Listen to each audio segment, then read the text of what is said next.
So today I'm talking about Walkabout.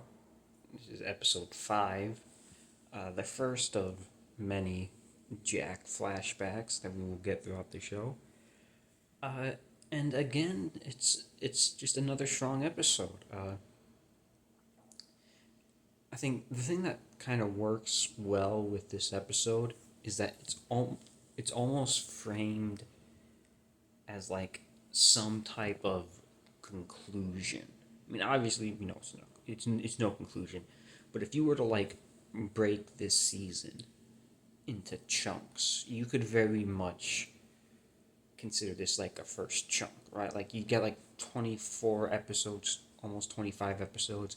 If you were to break this season up into 5 episode blocks, like this could very easily be the end of the first block because you do get, again, I don't want to say conclusion, but it is a kind of an end in a way. You know,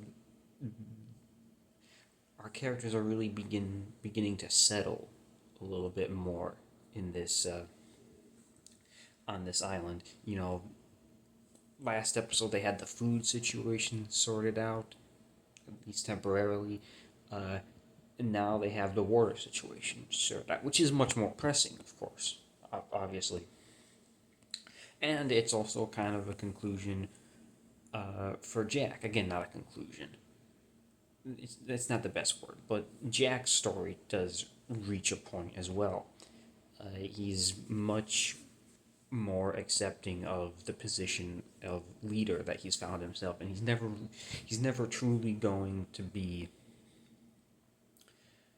you know, he's never truly going to be accepting of the fact that he's the leader. He's always going to struggle with that a little bit, mostly because of what his father says to him in the flashbacks, which I don't know if I want to talk about Christian Shepherd in this episode yet. So I have a lot to say about Christian Shepherd. I might save that for another thing. I mean I could very well do a whole video just talking about Christian Shepherd, which I think I will. But the flashbacks are kind of, the flashbacks are a little basic. I don't think there's anything too special or crazy brought up in there. The whole general point of it is just again, introduce Jack. The relationship he has with his father. That relationship is strained, and now his dad's over in Australia and drinks himself to death. I mean, that's it. It's just establishing the fact that his father is dead, which is important because Jack and the audience sees his father seemingly alive roaming around the jungle. And that's where the white rabbit comes from, that term. The first of 2 episodes to be reference Alice in Wonderland. Second being Through the Looking Glass. I'm pretty sure that's the only two. And coincidentally enough, they're both Jack episodes, and they're both significant Jack episodes in a way. You see Jack's world or viewpoint change a little bit in these episodes. And I think it's not until season 5 where we even get some type of connection with Alice in Wonderland. I don't remember what it is. Like maybe Jack's father read that book to him. That sounds right. I'm not. Don't quote me on that 100%. Uh,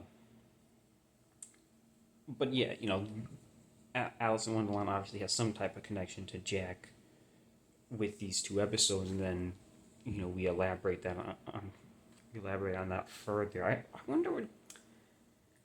I'm thinking about the episode Eggtown, and like, where does that come from? I'm thinking too far ahead. And another highlight of this episode, honestly, is the conversation that you get between Jack and Locke. And it's crazy that, like, this is episode 5 of season 1, and it's their first and last civil conversation they have. It's like this is the only time these people just like these two people are just having like a normal, calm, casual conversation. Every other time they interact, they're like at each other's throats. It's usually, Jack at Locke's throat because Jack and Locke don't interact much between now and uh, Do No Harm, which is Boone's death. Because Locke does eventually get his own little thing. I mean, there's little interaction here and there, I'm sure. Uh,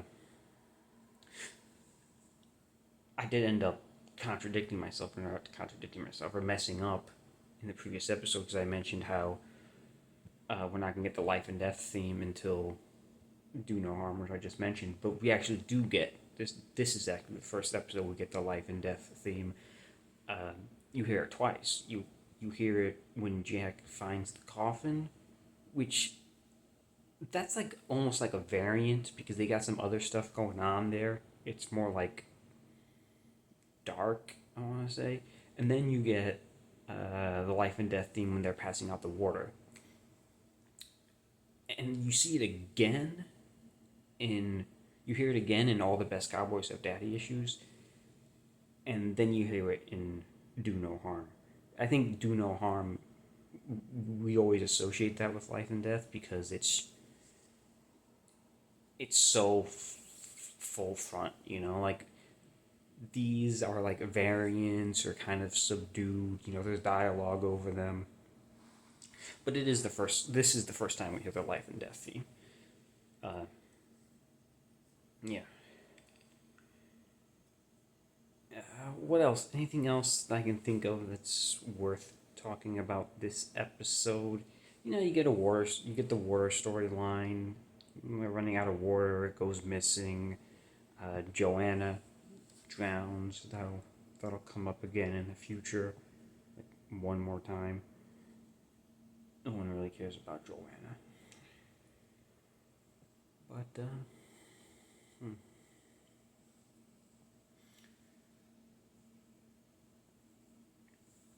I wonder when we get the first off-island connection. This is interesting. I'm trying to think about it. Because a couple big off-island connections I know we established early. I mean, the big one is going to be Sawyer meeting Jack's dad. That might be Confidence Man. That could be like that could be the first big off-island connection because it's a big one for season 1. I don't think Kate and Cassidy meet until the season 2 flashbacks. And then there's Sayid meeting Kate's dad. I know he meets Kate's dad in season 1. I don't know if it's revealed that.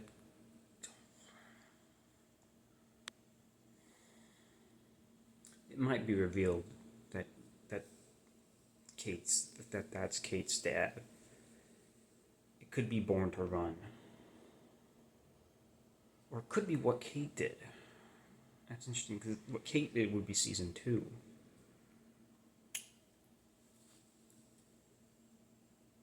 I don't know.